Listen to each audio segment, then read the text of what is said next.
नमस्कार बच्चों। अब से पहले हमने पढ़ा कि आवास किसे कहते हैं, आवासीय डिज़ाइनिंग क्या होती है, इंटीरियर डिज़ाइनिंग क्या होती है। अब ये है कि आवासीय योजना को प्रभावित करने वाले कारक कौन कौन से। Factor affecting house plan. जब हम कोई भी आवास का प्लान बनाते हैं तो कुछ कारक ऐसे होते हैं जो कि हमारे प्लान को प्रभावित करते हैं, जिसमें सबसे पहला है आमुख, जिसको हम ओरिएंटेशन कहते हैं। शाह काले और पातकी के अनुसार सूर्य, हवा, वर्षा एवं आसपास के क्षेत्र के अनुसार भवन की स्थिति आयोजित करना, ये सभी तत्व भवन में आवश्यकता अनुसार एवं सुविधा अनुसार ही प्रवेश पा सकें, इसको हम आमुख या ओरिएंटेशन कहते हैं।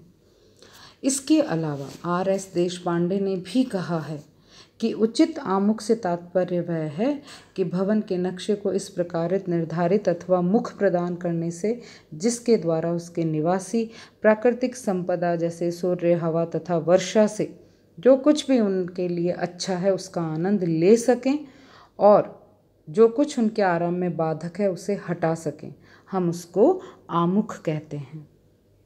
इसलिए जब भी हम आवासीय योजना तैयार करें, हाउस प्लान तैयार करें, हमें अपने घर का ओरिएंटेशन पता होना चाहिए। सरल भाषा में मैं कहूँ कि हमारे भारतीय समाज के अंदर पूर्वमुखी घर जो है या भूखंड जो है वो सबसे उत्तम माना जाता है, जिससे कि सूर्य की किरणें सबसे पहले हमारे घर में आती हैं।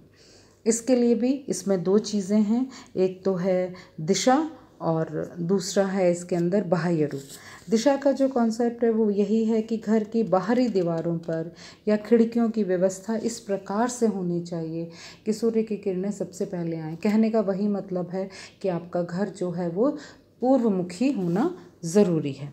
उसके अलावा जो चीज़ हमें कि वो है बाह्य रूप या प्रोस्पेक्ट्स जिसको कहते हैं, वो होना बहुत ज़रूरी है। इसका मतलब ये है कि मतलब बाह्य रूप का मतलब है, देशपांडे ने कहा है इस बारे में कि उस प्रभाव से है जो मकान को बाहर से देखने पर देखने वाले किसी व्यक्ति पर प्रभाव पड़ता है, उसको हम बाह्य रूप कहते हैं। एलिवेशन कह सकते हैं हम इसको, और इसको हम प्रोस्पेक्ट भी कह सकते हैं कि बाहर के जो हमारा घर है, मकान है, भवन है, उसके बाहरी आवरण को देखकर जो भी प्रभाव सामने वाले व्यक्ति पर पड़े उसे हम प्रोस्पेक्ट कहते हैं। दूसरा जो इसके अंदर पॉइंट आता है वो है बृहद्दता, रूमीनेस। रूमीनेस का मतलब होता है कि आपके जो भी आपका भवन है उसमें कम से कम जगह को अधिकतम उपयोग में लाना या उसके अधिकतम उपयोग के प्रभाव को उत्पन्न करना बृहद्दता कहलाती है।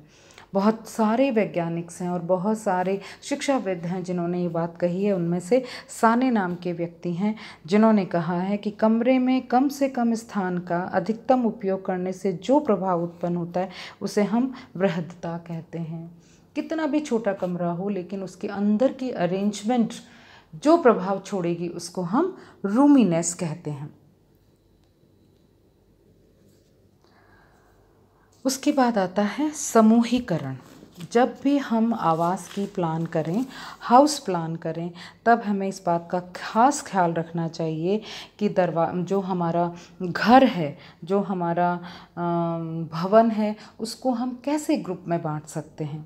जैसे एक शिक्षाविद हैं देशपांडे, उन्होंने कहा है कि समूहीकरण का अर्थ है कि कमरों की परस्पर स्थिति को देखते हुए उनकी व्यवस्था, या हम ये कहें कि यह व्यवस्था कमरों के कार्यों के सह संबंध के अनुसार होनी चाहिए। इसको कहते हैं ग्रुपिज्म या ग्रुपिंग या फिर समूहीकरण।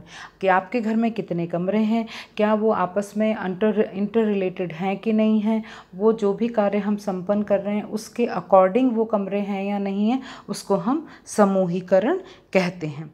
इसलिए हमें इस बात का ध्यान रखना चाहिए कि जो हमारा रूम है, रूम के जो ग्रुपिज्म है वो किस तरीके का है।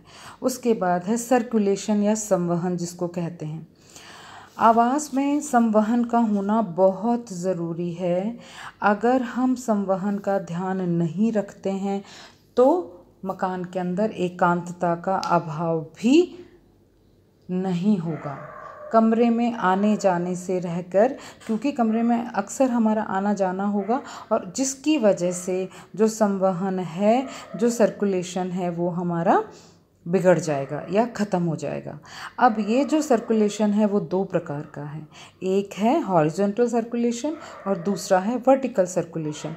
तो जो हॉरिजॉन्टल सर्कुलेशन है उसका मतलब है कि फ्लोर से आना जाना, कैसे आओगे, कैसे जाओगे, एक कमरे से दूसरा कमरे का मार्ग जो है वो कितना लंबा है, बरामदा कितना बड़ा है, सीढ़ियाँ किस तरह का जरा जा रही हैं, कितनी छोटी है, कितनी नहीं है, आने जाने में कुछ असुविधा तो नहीं, पानी आ रहा है या नहीं आ रहा है, रोशनी की पर्याप्त मात्रा में चीज़ें हैं या नहीं है। इन सब चीज़ों के बारे में जब हम ध्यान रखेंगे तो उसको हम कहते हैं सर्कुलेशन कहते हैं। इसी तरीके से एक दूसरा सर्कुलेशन है वर्टिकल सर्कुलेशन। इसका मतलब होता है कि एक तल से दूसरे तल पे जाना, या मतलब जैसे कि सार्वजनिक बिल्डिंग्स होती हैं तो एक फ्लोर से दूसरे फ्लोर पर जाना। अगर सीढ़ियाँ नहीं हैं तो किस तरीके से जाएंगे, कैसे जाएंगे, अगर सीढ़ियाँ हैं तो उनकी लैंडिंग कैसी होगी, कैसी नहीं होगी, जो लिफ्ट है हमारी वो कैसे हम जाएंगे, लिफ्ट से नीचे उतरने के अलग, ऊपर जाने के अलग है, या जो भी है, इस तरह की जो चीज़ें होती हैं उसको हम सर्कुलेशन कहते हैं। उसके बाद जो प्रभावित करता है वो कारक है एकांतता या प्राइवेसी। प्राइवेसी का होना बहुत ज़रूरी है, क्योंकि जब भी हम आवास बनाते हैं उसके अंदर अगर हम एकांतता का ध्यान नहीं रखते हैं तो हमारे आवास का कोई मतलब नहीं है।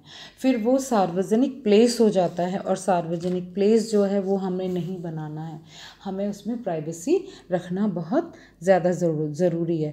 इसके अंदर वो सारी चीज़ें आती हैं कि हम किस तरीके से इस प्राइवेसी को प्राप्त कर सकते हैं, कि रूम में कितनी खिड़कियाँ, कितने दरवाजे हैं, गलियारा में हैं हमारा या नहीं, खिड़कियों की सही स्थिति है या नहीं, कमरों का उचित समूहीकरण है या नहीं, उस पर कमरे के अंदर लगने वाले पर्दन, पार्टीशन, कर्टन्स, इन सब का कलर कैसा है, वो किस स्टाइल से लगे हुए, सारी जो चीज़ें होती हैं ये हमारी एकांतता को बताती हैं। उसके बाद आता है फ्लेक्सिबिलिटी, जिसको हम कहते हैं परिवर्तनशीलता। आवास प्लान हमेशा इस तरीके से करना चाहिए कि अगर हमें ज़रूरत पड़े तो हम उसके अंदर भविष्य में किसी भी तरह का परिवर्तन कर सकें, इस तरह का हाउस प्लान होना चाहिए। जैसे हम पूजा घर को अगर स्टडी रूम बनाना चाहें तो बना सकें, और स्टडी रूम को अगर हम पूजा घर बनाना चाहें तो हम बना सकें। उसके बाद आता है स्वच्छता या सैनिटेशन और स्वच्छता का भी ध्यान रखना बहुत ज़्यादा ज़रूरी है हाउस प्लान में। और सैनिटेशन जो होता है हमारे हाउस प्लान को सबसे ज़्यादा प्रभावित करता है। और ये जो चीज़ें होती हैं इनको हम इग्नोर नहीं कर सकते हैं, कि इसको हम कैसे इग्नोर करें। अब स्वच्छता के लिए दो सबसे बड़ी चीज़ें होती हैं, एक तो है प्रकाश और दूसरा है वायु विज़न, कि कितनी धूप हमारे घर के अंदर आ रही है और कितनी ताज़ी हवा हमारे घर के अंदर आ रही है, जिसकी वजह से हमारा जो घर है वो जो है वो सैनिटाइज हो रहा है, और इस तरीके का होना चाहिए। अब इसके अंदर है कि टाइल्स किस तरह की होंगी, हमारे घर के अंदर जो सैनिटेशन के लिए पूरा घर पैक नहीं है, एग्जॉस्ट लगे हुए हैं, खिड़की विंडोज़ के जो स्थिति है वो बिल्कुल प्रॉपर होनी चाहिए। उसके बाद आता है वातायन या वेंटिलेशन जो है वो ये है कि शुद्ध वायु का प्रवेश और अशुद्ध वायु का निकलना, हम उसको वेंटिलेशन कहते हैं। और इसका जो है वो कब ऐसा होगा, जब भवन में पर्याप्त मात्रा के अंदर रोशनदान होंगे, खिड़की होंगे, दरवाजे होंगे, उन सब की व्यवस्थाएं अगर अच्छी होंगी तो हमारे घर का वेंटिलेशन भी बहुत अच्छा होगा। रसोई घर में खिड़कियां, रोशनदान बाहर खुलते हों, स्नान घर के अंदर वातायन का होना बहुत ज़रूरी है।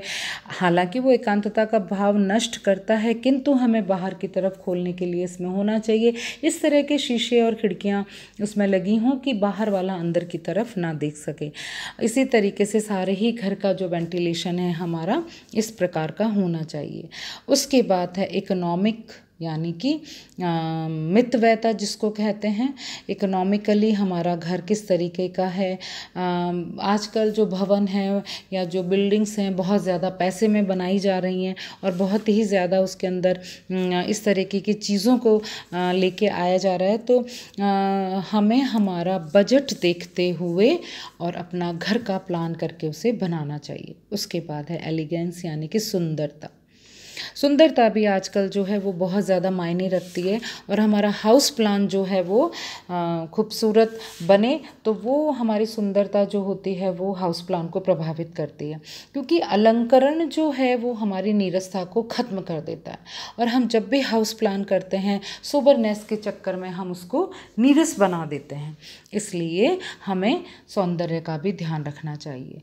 तो उपरोक्त जितने भी पॉइंट्स हैं अगर हम उनका हाउस प्लान करते समय ध्यान रखें तो एक खूबसूरत, सुविधापूर्ण, एक अच्छा घर को आवासीय योजना या हाउस प्लानिंग की जा सकती है।